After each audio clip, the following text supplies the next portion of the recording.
Perkataan I love you.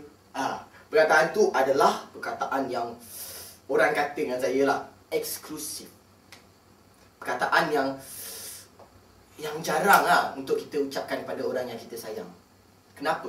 Tapi sekarang ni I love you ni perkataan dah tiap-tiap hari orang ucap. I love you, I love you. Ui, cantik lah weh tu, I love you.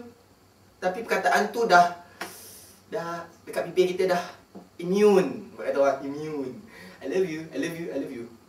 Cubalah kita anggap perkataan I love you tu satu perkataan yang killer tau. Killer produk kita. I love you. Dan kita nak marah, kalau kita bergaduh lah dengan awet kita ke boyfriend kita, kita ucap perkataan I love you tu, sweet lah, soul lah. Tu orang kata I love you tu eksklusif. Tapi kalau kita ucap tiap-tiap hari I love you tu, cerita kita dah tak nampak.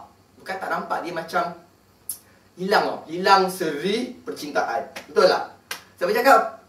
Choppy cakap di www.lemon9.com. Ingat, saya tegah ni, I love you tu eksklusif. Bye.